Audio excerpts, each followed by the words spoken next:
Study maths 91 में जैसा कि पता है आपको, आप लोगों की क्लासेस चल रही हैं। आपका एग्जाम 17-18 फरवरी को होना है। आप जैसे जैसे जो क्लासेस आपके लिए इंपॉर्टेंट है वो सभी लाई जा रही हैं। तो ये आपके लिए हिंदी की क्लास है जिसमें आपके सारे इंपॉर्टेंट क्वेश्चन होंगे जिस टाइप के बनते हैं। तो एक तरह से ये आपके लिए प्रैक्टिस सेट है। आप देखिएगा आपके कितने क्वेश्चन सही हो पाते हैं इसमें, बाकी कमेंट जरूर करिएगा। तो क्लास स्टार्ट करते हैं आज की। जिस भाषा के द्वारा राजकीय कार्य संपन्न होते हैं उसे कहा जाता है, उसे क्या कहा जाता है? सीमित भाषा, राष्ट्रभाषा, राजभाषा या धार्मिक भाषा? तो ऑप्शन नंबर बी ठीक है, उसे राजभाषा कहा जाता है, क्योंकि जिस राजकीय कार्य जो आपके संपन्न होते हैं उसे राजभाषा कहा जाता है। क्वेश्चन नंबर नेक्स्ट, भाषा में सबसे अधिक महत्व किसका होता है? तो ऑप्शन नंबर ए लिपि का, बी ध्वनि का, सी भाव का या ज्ञान का? तो इसमें आपका आंसर क्या ठीक है? लिपि का। सबसे ज़्यादा किसका महत्व होता है भाषा में? तो भाषा में लिपि का महत्व होता है। ठीक है, तो आपका ऑप्शन नंबर ए सही है। संविधान के किस अनुच्छेद में संघ की राजभाषा और लिपि देवनागरी है? तो आपको पता है कि संविधान के जो अनुच्छेद हैं राजभाषा से संबंधित वो आर्टिकल 343 से 351 तक है। तो आपका इसमें आंसर कौन सा ठीक हो जाएगा? ऑप्शन नंबर ए आपका बिल्कुल ठीक है, जो कि राजभाषा की लिपि देवनागरी के लिए है। ठीक है। 42, निम्नलिखित से कौन सा वर्ण घोष है? तो आपको पता है जो घोष होते हैं वो कौन कौन से वर्ण होते हैं? 3, 4, 5। ठीक है, तीसरा, चौथा और पांचवा जो शब्द होता है, वर्ण होता है, वो आपका क्या होता है? घोष होता है। तो कैसे पता चलेगा? पा पहला हो गया, टा ठा दूसरा हो गया, दा पहला हो गया, दो दा क्या होता था? दा तो तीसरा हो गया। तो ऑप्शन नंबर सी इसका क्या ठीक है? 42 का सी ठीक है। ठीक है, तो इसका आंसर क्या हो गया? दा। ठीक है। नेक्स्ट 43, जिन शब्दों के अंत में आ आता है उन्हें क्या कहते हैं? तो उन्हें क्या कहते हैं? अनुस्वार कहते हैं, ऑप्शन नंबर बी अयोगवाह या अंतस्त्य या आकारांत? तो उन्हें क्या कहते हैं? उन्हें आकारांत कहते हैं। ठीक है, तो ऑप्शन नंबर डी इसका बिल्कुल ठीक है। कौन स्वर नहीं है? तो कौन स्वर नहीं है? ये आपको साफ साफ दिख रहा है, आ ए उ, ये क्या है? आपके स्वर हैं। बाकी ऑप्शन नंबर डी बा आपका स्वर नहीं है। तो क्या आंसर हो गया इसका? ऑप्शन नंबर डी बा हो गया। सिंगार शब्द का तत्सम, ये क्वेश्चन काफ़ी बार रिपीट हो चुका है, सर भी करा चुके हैं। तो इसका आंसर क्या होगा? ये आप लोगों को पता है, श्रृंगार। ठीक है, ऑप्शन नंबर ए इसका बिल्कुल ठीक होगा। क्या इसका तत्सम रूप है? श्रृंगार। 46, गृहद शब्द का तद्भव रूप क्या है? गृहद शब्द का तद्भव रूप क्या है? तो देखो, गृहद का गीधना, गीधी, गृहद या गीध, तो इसका आंसर होगा गीध, ऑप्शन नंबर डी।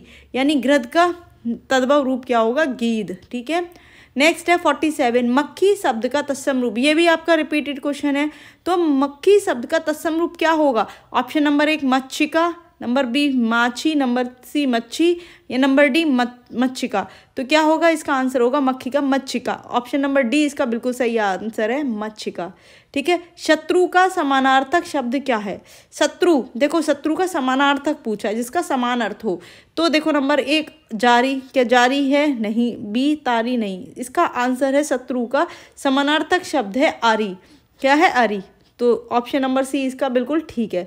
विराट का विलोम शब्द है। विराट किसका विलोम शब्द है? तो विराट का मतलब क्या होता है? बहुत बड़ा। तो इसका जो विलोम शब्द हो जाएगा वो क्या हो जाएगा? बृहद होगा। नहीं, बृहद तो मतलब बड़ा ही हो गया, बृहद छोटापन नहीं। इसका आंसर होगा डी क्षुद्र। विराट का विलोम क्या होगा? क्षुद्र। क्वेश्चन नंबर नेक्स्ट, स्पृश्य का विलोम शब्द है। स्पृश्य का विलोम शब्द क्या है? देखो, स्पृश्य है, अस्पृश्य है, स्पृश्य और अस्पृश्य। तो इसका जो सही होगा तो वो कौन सा हो जाएगा? इसमें आपका आ लग जाएगा आगे, तो क्या हो जाएगा?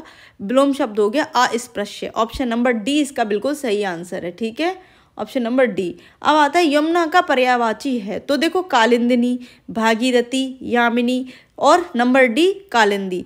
तो इसका सही क्या होगा? ये भागीरथी, यामिनी, ये किसके? गंगा के होते हैं। तो यमुना का क्या हो जाएगा? कालिंदी। ठीक है, ऑप्शन नंबर डी इसको बिल्कुल सही आंसर है, कालिंदी यमुना का पर्यायवाची होता है। कौन सा शब्द दास का पर्यायवाची नहीं है? तो इसमें क्वेश्चन नंबर नेक्स्ट है कि कौन सा शब्द जो है वो दास का पर्यायवाची नहीं है? तो देखो, अनुचर दास का पर्यायवाची होता है, भृत्य आपका दास का पर्यायवाची होता है, सेवक भी आपका दास का पर्यायवाची होता है। तो कौन सा आंसर आ गया इसका? बी, परिकर दास का पर्यायवाची शब्द नहीं होता है। नेक्स्ट क्वेश्चन, निम्नलिखित पद में एक प्रत्यय लगाने से बने हैं। कौन से बने हैं? तो देखो, दैविक, सामाजिक, भौमिक, पाक्षिक। तो कौन से बने हैं? तो इसमें बने हैं आपका दैविक, सामाजिक, भौमिक, पाक्षिक। तो कौन सा बना है इसमें?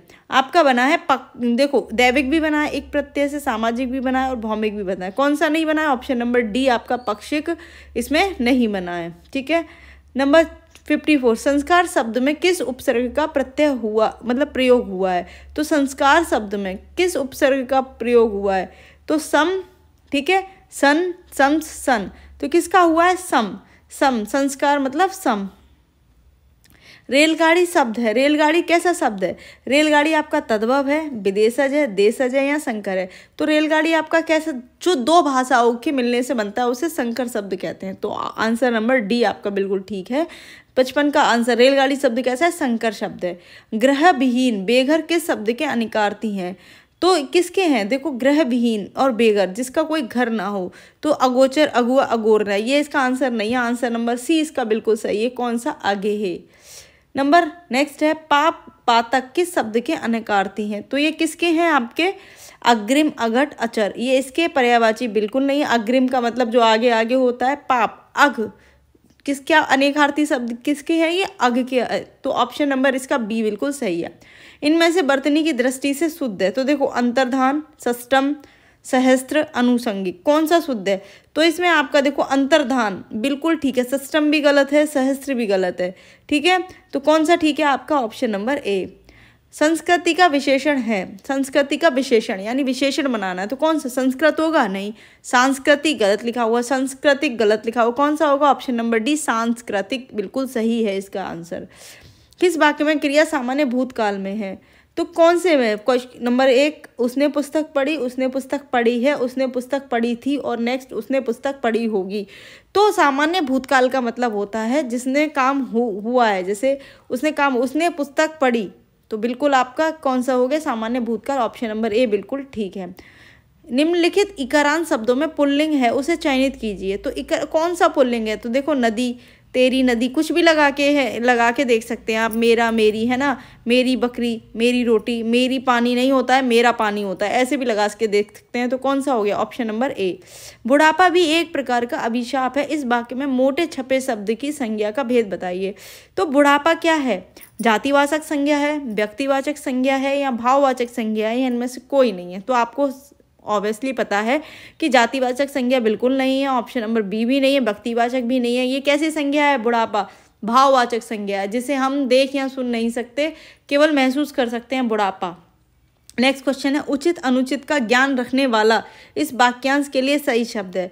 तो क्या होगा? उचित अनुचित का ज्ञान रखने वाला चतुर कहलाएगा, विवेकी कहलाएगा, ज्ञानी कहलाएगा या दूरदर्शी कहलाएगा? तो क्या कहलाएगा? विवेकी, जिसमें विवेक हो, जो उचित, जो सही और गलत का ज्ञान रखता हो, है ना, जो उचित और अनुचित का। तो ऑप्शन नंबर ए इसका बिल्कुल सही है। रौद्र रस का स्थायी भाव क्या है? तो आपको सबको पता है रौद्र रस का स्थायी भाव क्या होता है? क्रोध होता है। ठीक है, क्या होता है? क्रोध होता है। नंबर नेक्स्ट, पौ बारह होना मुहावरे का अर्थ है। पौ बारह होना बसंत ऋतु का आगमन होना, या फिर ऑप्शन बी भाग जाना, या अत्यधिक लाभ लेना, या वर्ष भर काम करना। तो इसका आंसर होगा आपका ऑप्शन नंबर सी, अत्यधिक लाभ लेना। हिंदी गद्य का जन्मदाता किसको माना जाता है? तो ये आपको पता होना चाहिए। हिंदी गद्य का जन्मदाता किसको कहा जाता है? क्या प्रताप नारायण मिश्र को कहा जाता है, महावीर प्रसाद द्विवेदी को, या भारतेंदु हरिश्चंद्र को, या बालकृष्ण भट्ट को? तो ऑप्शन नंबर सी बिल्कुल सही है, भारतेंदु हरिश्चंद्र को हिंदी गद्य का जन्मदाता कहा जाता है। ठीक है। पंच परमेश्वर कहानी के लेखक हैं। तो पंच परमेश्वर पास है, याद रखो पास है, प्रेमचंद। तो पंच परमेश्वर कहानी के लेखक कौन है? प्रेमचंद। ऑप्शन नंबर बी बिल्कुल सही है। तोड़ती पत्थर कविता के कवि हैं, तो कौन है? सूर्यकांत त्रिपाठी निराला।